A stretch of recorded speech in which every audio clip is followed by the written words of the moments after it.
Good morning students. আজ পড়াবো মহাকর্ষের day 6। আর day 6 এর আজকের আলোচনার বিষয় গ্রহ ও উপগ্রহের প্রদক্ষিণ বেগ ও প্রদক্ষিণ কাল। তাহলে প্রথমে আগে দেখাই আহ, গ্রহের প্রদক্ষিণ বেগ ও প্রদক্ষিণ কাল।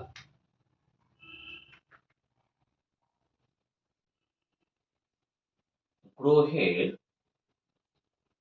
প্রদক্ষিণ বেগ, তারপর দেখাবো প্রদক্ষিণ কাল। অ্যাকচুয়ালি আমরা কেপলারের সূত্রে পড়েছি যে গ্রহগুলো সূর্যের চারিদিকে উপবৃত্তাকার কক্ষপথে প্রদক্ষিণ করে। কিন্তু যখন আমরা এই প্রদক্ষিণ বেগ বা প্রদক্ষিণ কালের রাশিমালা প্রতিষ্ঠা করব, তখন কিন্তু এই কক্ষপথগুলোকে আমরা বৃত্তাকার ধরে নিয়ে কাজটা করব। আর যদি এটাও আমরা বৃত্তীয় গতিতে পড়েছি, যদি কোনো বস্তু বৃত্তপথে ঘোরে তো বৃত্তাকার পথে ঘোরার জন্য একটা অভিকেন্দ্র বল দরকার। তো এখানে সূর্যের চারিদিকে যখন গ্রহ প্রদক্ষিণ করছে, সেই গ্রহের প্রদক্ষিণের জন্য কিন্তু একটা অভিকেন্দ্র বল দরকার। আর এই অভিকেন্দ্র বল সরবরাহ করবে কে? ওই সূর্য আর এই গ্রহের মধ্যে যে মহাকর্ষ বল আছে, সেই মহাকর্ষ বলই কিন্তু ঘোরার জন্য প্রয়োজনীয় অভিকেন্দ্র বল সরবরাহ করে। তাহলে গ্রহের প্রদক্ষিণের জন্য মনে করো এই সূর্য, আর গ্রহ ঘুরছে কি বললাম, বৃত্তাকার কক্ষপথে ধরে নিয়ে আমরা কাজ করছি। বৃত্তাকার কক্ষপথে ঘুরছে, আর এই কক্ষপথের ব্যাসার্ধ আর। তাহলে বৃত্তাকার পথে ঘোরার জন্য যে অভিকেন্দ্র বল দরকার, যার রাশিমালা হয় mv²/r, আর এই অভিকেন্দ্র বল সরবরাহ করবে সূর্য আর গ্রহের মধ্যে ক্রিয়াশীল মহাকর্ষ বল। মহাকর্ষ বলের রাশিমালা আমরা পড়েছি Gm1m2/r²। আমি ধরলাম সূর্যের ভর ক্যাপিটাল এম এস বা এম ও ধরতে পারি, এম সাফিক্স এসি মনে করো, ধরলাম সূর্যের ভর এম এস, আর গ্রহের ভর স্মল এম। তাহলে এদের মধ্যে মহাকর্ষ বল কত হবে? G M S M by R square. M M কেটে যাচ্ছে, আর দিয়ে আর স্কোয়ার কাটলে একটা আর পাচ্ছি। তাহলে ভি স্কোয়ার ইকুয়াল টু আমরা পাবো কত? G M S by R. তাহলে শুধু ভি ইকুয়াল টু আসছে √ওভার G M S by R. তাহলে এই হলো আমাদের গ্রহের প্রদক্ষিণ বেগের রাশিমালা। তো এবার আসি প্রদক্ষিণ কাল। প্রদক্ষিণ কাল,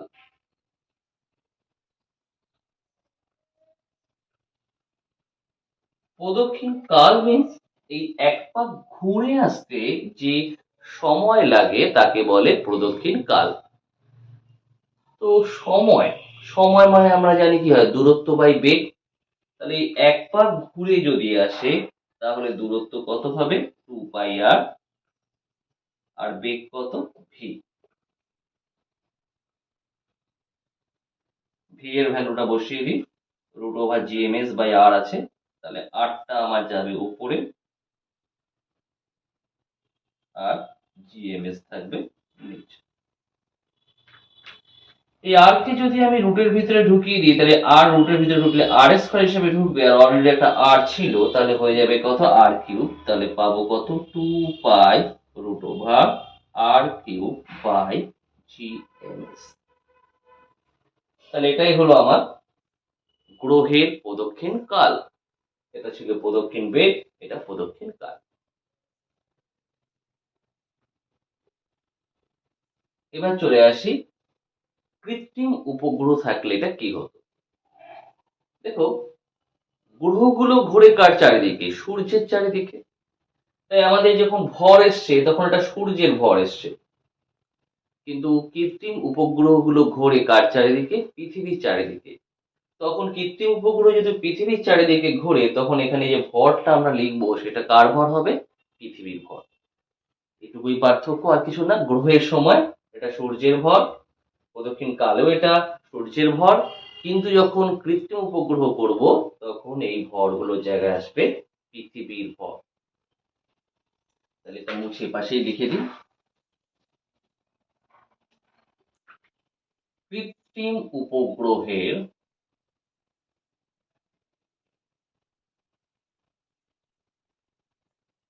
প্রদক্ষিণ বেগ v ইকুয়াল টু √g/m/s/r, এখানে m আসবে পৃথিবীর ভর, তাই সেটা একটি পৃথিবীর ভরকে আমরা ক্যাপিটাল এম দিয়ে বেশিরভাগ ক্ষেত্রে ডিনোট করে থাকি, তো এখানে এমই লিখলাম ক্যাপিটাল এম বাই স্মল আর। এখানে আরেকটা কাজ যেটা আমরা করতে পারি সেটা হচ্ছে, আমরা জানি যে ভূপৃষ্ঠে অভিকর্ষ ত্বরণ g ইকুয়াল টু হয় gm/r², তাহলে gm ইকুয়াল টু gr², তাহলে ক্যাপিটাল জি ক্যাপিটাল এম এর জায়গায় আমরা gr² টার্মটাও ইউজ করতে পারি। আর স্কোয়ার আছে, তার রুট আছে, মানে আর বের করেও আনতে পারি। আবার দেখো, এই মনে করো পৃথিবী আর এই কক্ষপথটা, ভূকেন্দ্র থেকে এই কক্ষপথের ব্যাসার্ধ যেটা আমরা ধরছি সেটা ধরি কত, আর, মানে ভূকেন্দ্র থেকে ওই গ্রহের দূরত্ব, মানে কৃত্রিম উপগ্রহের দূরত্ব, গ্রহ নয়। তাহলে পৃথিবীর কেন্দ্র থেকে ওই কৃত্রিম উপগ্রহের দূরত্বকে আমরা ধরি আর দিয়ে। পৃথিবীর ব্যাসার্ধ তো ক্যাপিটাল আর, ভূপৃষ্ঠ থেকে এই দূরত্ব যদি আমরা এইচ ধরি, তাহলে বলা যেতে পারে small R equal to capital R plus H. Small R হচ্ছে ভূকেন্দ্র থেকে দূরত্ব, আর এইচ হচ্ছে ভূপৃষ্ঠ থেকে। তাই কোথাও কোথাও আমাদের এই ভূপৃষ্ঠ থেকে উচ্চতার ব্যাপার থাকতে পারে বা দূরত্বের ব্যাপার থাকতে পারে, তখন আমরা স্মল আর এর জায়গায় capital R plus H use করতে পারবো।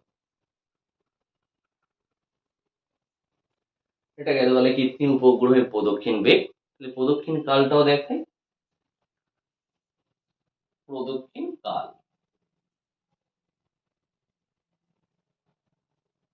তাহলে প্রদক্ষিণ কাল সেম আসবে এরকমই, শুধু পার্থক্য কি বললাম, সূর্যের ভরের জায়গায় আসবে পৃথিবীর ভর gm, আবার gm এর জায়গায় আমরা gr² পুট করতে পারি,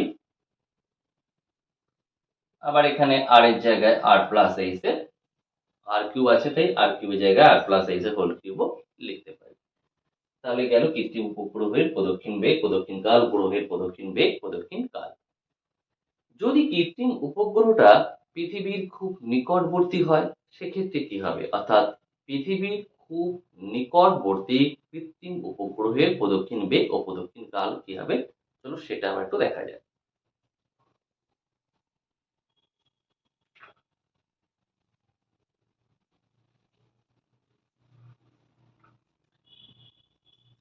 পৃথিবীর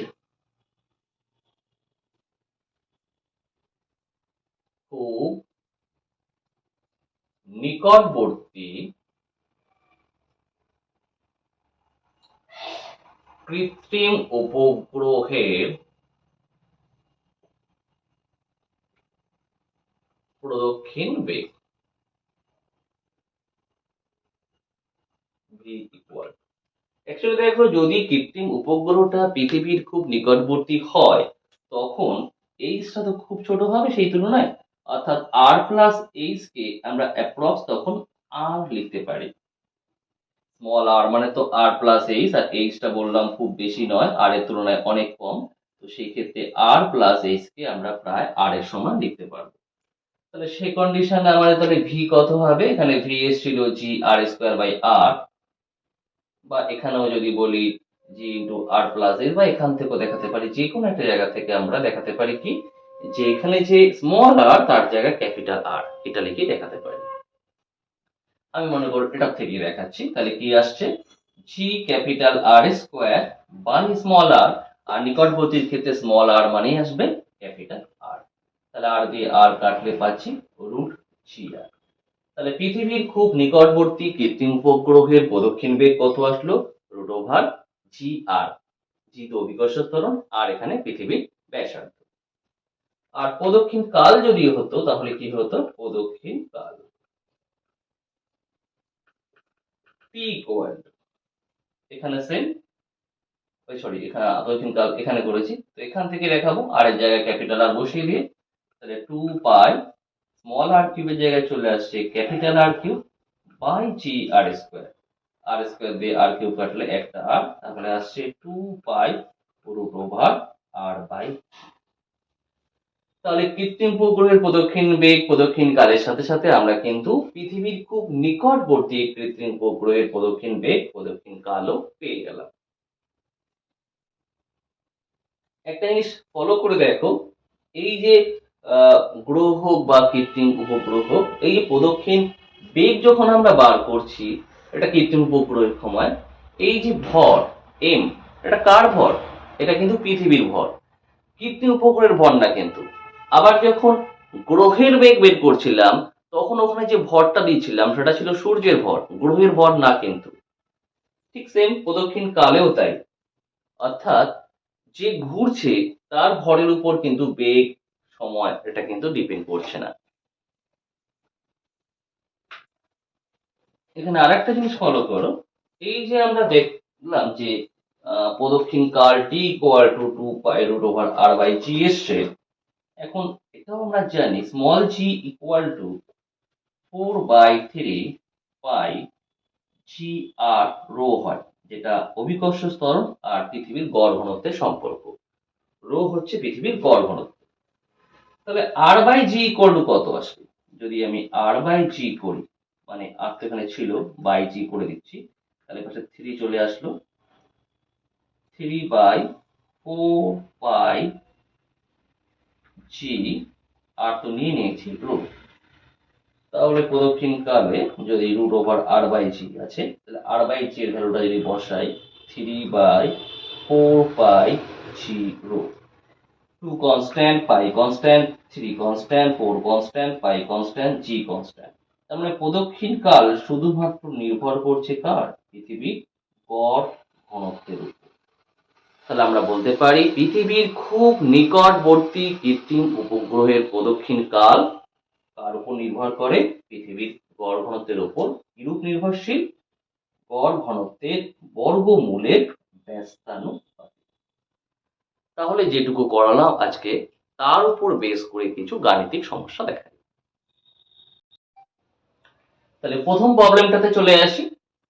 M1 ও M2 ভরের দুটি উপগ্রহ, যেখানে M1 গ্রেটার দেন M2 যথাক্রমে R1 ও R2 ব্যাসার্ধের কক্ষপথে, যেখানে R1 greater than R2 V1 ও V2 বেগে ঘুরছে। এক্ষেত্রে option A V1 equal to V2, option B V1 less than V2, option C V1 greater than V2, option D V1 by R1 equal to V2 by R2। তো আমরা জানি উপগ্রহের যে প্রদক্ষিণ বেগ তার রাশিমালা হয় v equal to root over G M by R. এখানে m কিন্তু পৃথিবীর ভর, উপগ্রহের কিন্তু নয়। আর হচ্ছে কক্ষপথের ব্যাসার্ধ। তার মানে আমাদের এই যে M1 M2 ভরের যে দুটো উপগ্রহ রয়েছে, যে ভরগুলো রয়েছে সেগুলো কিন্তু কাজের নয়। আমাদের প্রদক্ষিণ যে বেগ সেটা ডিপেন্ড করে শুধুমাত্র কক্ষপথের ব্যাসার্ধের উপর, কারণ এই জিও ধ্রুবক আর পৃথিবীর ভর সেটাও ধ্রুবক। তাহলে ভি প্রপোর্শনাল টু কি হবে? Only 1/√r।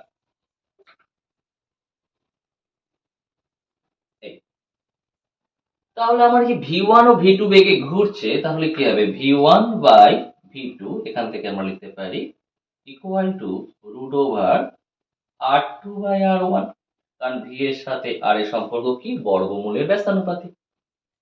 কারণ উপগ্রহগুলোর ভরের উপর কিন্তু বেগ নির্ভর করে না। এবার দেখো এখানে বলেছে R1 গ্রেটার দেন R2। যদি R1 গ্রেটার দেন R2 হয়, তাহলে আমরা বলতে পারি যে R1 বাই R2 সেটা গ্রেটার দেন 1। তাহলে R2 বাই R1 সেটা কি হবে? Less than 1।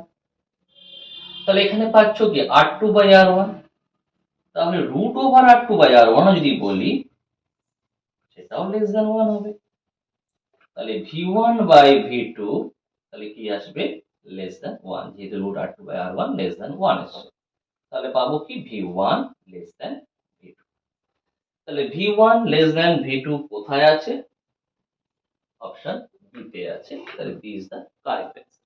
তুমি আরো সহজেও বুঝতে পারতে। সেটা কিভাবে, যেহেতু বললাম বেগের সাথে আর ব্যস্তানুপাতিক সম্পর্কিত, তার মানে যার আর বেশি হবে তার বেগ কম হবে। তাহলে আর বেশি হচ্ছে R1, তাহলে R1 এর জন্য যে বেগ V1 সেটা তাহলে কম হবে, আর V2 তাহলে বেশি হবে। এই সহজ এখান থেকে বুঝতে পারতাম, আমরা পুরো ক্যালকুলেশন না করলেও চলতো। কারণ বেগের সাথে আর যেহেতু বর্গমূলের ব্যস্তানুপাতিক, তার মানে আর বাড়লে বেগ কমবে। আর বেশি কার? এখানে R1 এর, তাহলে R1 বেশি তার মানে V1 কম, V2 বেশি। চলো এবার দেখা যায়, আসা যাক নেক্সট প্রবলেমটাতে। সেই প্রবলেমটা কি আছে একটু দেখে নিই। কোয়েশ্চেন নাম্বার 2 তে আসছে কি, এ ও বি দুটি উপগ্রহ একই ব্যাসার্ধ বিশিষ্ট বৃত্তাকার কক্ষপথে ঘুরছে। এর ভর বি এর ভরের 16 গুণ। বি এর প্রদক্ষিণকাল ও এর প্রদক্ষিণকালের অনুপাত হলো option A 1:16, option B 1:4, option C 1:2 and option D 1:2। তো এখানে কি উপগ্রহ আর চাইছে কি প্রদক্ষিণ কাল। তো উপগ্রহের প্রদক্ষিণ কালের রাশিমালা কি এসেছিল? T equal to 2 pi root over small R cube by G M, তাই তো? এখানে দেখো, জি তো মহাকর্ষীয় ধ্রুবক, এম বলতে পৃথিবীর ভর। তার মানে ওই উপগ্রহের ভর কিন্তু এখানে কোথাও নেই। প্রদক্ষিণ কাল কিন্তু উপগ্রহের ভরের উপর নির্ভর করে না, নির্ভর করে কার উপর? পৃথিবীর ভরের উপর। তাহলে আর নির্ভরশীল কার উপর আছে? কক্ষপথের ব্যাসার্ধের উপর। তাহলে এখানে দেখো, এ ও বি দুটো উপগ্রহ একই ব্যাসার্ধ বিশিষ্ট বৃত্তাকার কক্ষপথে ঘুরছে। আমরা দুজনেরই কক্ষপথের ব্যাসার্ধ সেম। অ্যাকচুয়ালি কি, আমার 2 কনস্ট্যান্ট, পাই কনস্ট্যান্ট, জি কনস্ট্যান্ট, পৃথিবীর ভর কনস্ট্যান্ট, টি নির্ভর করতো কক্ষপথের ব্যাসার্ধের উপর, আর এ আর বি দুটোর জন্যই কক্ষপথের ব্যাসার্ধ সেম। তাহলে দুজনেরই প্রদক্ষিণ কালও সেম হবে, কারণ প্রদক্ষিণ কাল যে ঘুরছে তার ভরের উপর নির্ভর করে না, নির্ভর করে ব্যাসার্ধের উপর। যেহেতু ব্যাসার্ধ সেম, তো প্রদক্ষিণ কালও সেম হবে। তাই অ্যান্সার কি হবে? 1:1। এবার চলো নেক্সট প্রবলেমটা দেখি। কোশ্চেন নাম্বার 3 তে আছে কি, কোন গ্রহের চারদিকে পরিভ্রমণরত দুটি উপগ্রহ এ ও বি এর ব্যাসার্ধ যথাক্রমে 4r ও r, এর গতিবেগ 3v হলে বি এর গতিবেগ কত? উপগ্রহের গতিবেগ। তাহলে উপগ্রহের বেগের রাশিমালা কি ছিল আমাদের? V equal to root over G M by R. তাহলে উপগ্রহের যে বেগ সেটা ডিপেন্ড করছে কার উপর? এখানেও কিন্তু ব্যাসার্ধের উপর, কারণ জি কনস্ট্যান্ট, এম তো পৃথিবীর ভর সেটাও কনস্ট্যান্ট। তো পৃথিবীর কি বলে, কক্ষপথের ব্যাসার্ধের উপর কিরকম সম্পর্কিত? তাহলে ভি প্রপোর্শনাল টু 1/√r। এর গতিবেগ দেওয়া, বি এর গতিবেগ চাইছে। তাহলে বেগের সাথে ব্যাসার্ধের সম্পর্ক আমরা দেখতে পাচ্ছি, সেখান থেকে ফর্মুলা বানিয়ে নিচ্ছি। V A by V B equal to কি আসবে? ভি এর সাথে আর ব্যস্তানুপাতিক সম্পর্কিত, আর B by R A. V A এর গতিবেগ 3v, বি এর গতিবেগ আমরা জানি না, আর বি, বি এর ব্যাসার্ধ ক্যাপিটাল আর, এর ব্যাসার্ধ 4r। তাহলে এখানে 3v বাই ভিবি 1/4 রুট করলে পাবো 1/2।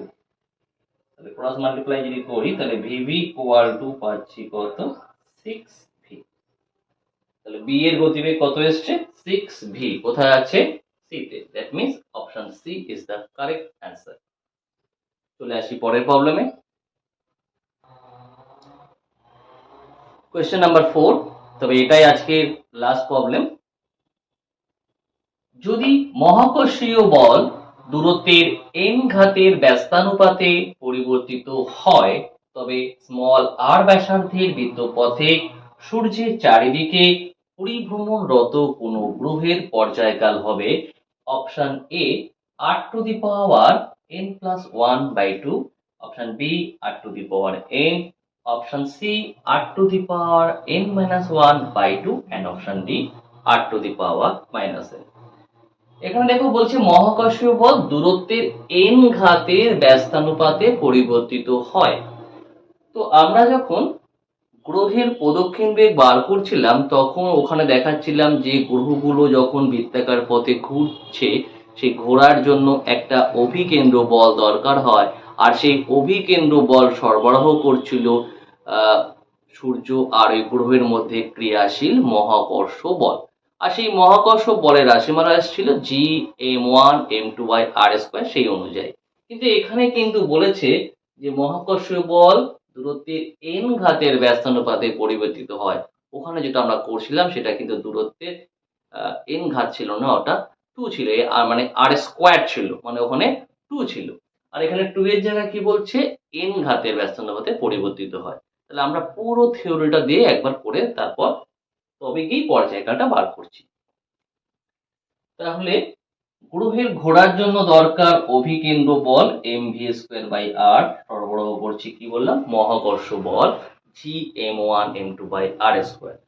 তো Gm1 মানে সূর্যের ভর, ধরলাম ms, m2 মানে গ্রহের ভর স্মল m, বাই ওখানে ছিল r², কিন্তু এখানে স্কোয়ার না, n ঘাত, তাহলে r⁻n।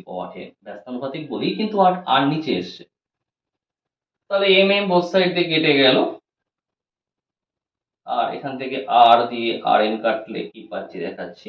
তাহলে gms, দেখো r⁻n কে যদি আমি r দিয়ে ডিভাইড করি তাহলে কি আসবে, r⁻n-1। তাহলে v ইকুয়াল টু আসবে √gm⁻s বাই r⁻n-1। সুবিধার্থে তুমি শুধু ক্যাপিটাল M ধরে নিয়ে করতে পারো, ms এখানে না ধরলেও চলবে। পর্যায়কাল t ইকুয়াল টু কত শিখেছিলাম, 2πr/v। তো v এর রাশিমালাটা বসিয়ে দিই। v আসলে নিচে আসতো gms আর উপরে চলে যাবে, তাহলে এটা, তাহলে r⁻n-1/gms। আমার রিলেশন শুধু r এর সাথে শো করতে বলেছে, তাহলে 2π/√gms টাকে আমি আলাদা করে দেখাচ্ছি, কারণ দরকার শুধু r এর সাথে রিলেশন। এখানে r এর পাওয়ার 1 আর এখানে r এর পাওয়ার কত ছিল, n⁻⁻1, বাট r রুটের মধ্যে আছে, তার দ্যাট মিন্স তাহলে এখানে r আর এখানে r কি লিখতে পারি, r⁻n-1/2। রুট মানে একটা হাফ চলে আসে, আর এখানে তো অলরেডি n-1 ছিল। তাহলে আমাদের পাচ্ছি কত, এই আর লিখলাম, আর r⁻n-1 কে আমি এই ফর্মুলাটা লিখছি।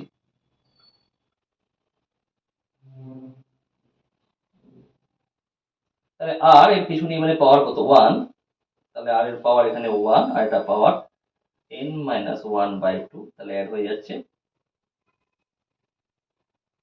তাহলে এখানে কত পাচ্ছি, 1 + n-1/2, তাহলে লসাগু তো 2 + n-1, তাহলে n থেকে মাইনাস করলে 1/2, তাহলে আমার এখানে আসছে 2π√gms r⁻n+1/2। তাহলে t এর সাথে r এর রিলেশন কেমন হলো, দ্যাট মিন্স t, কারণ এটা তো constant, t proportional to r⁻n+1/2। কোথায় আছে, অপশন এ তে, that means option A is the correct answer. তাহলে আজকের ভিডিও এখানেই শেষ, দেখা হচ্ছে পরবর্তী ভিডিওতে।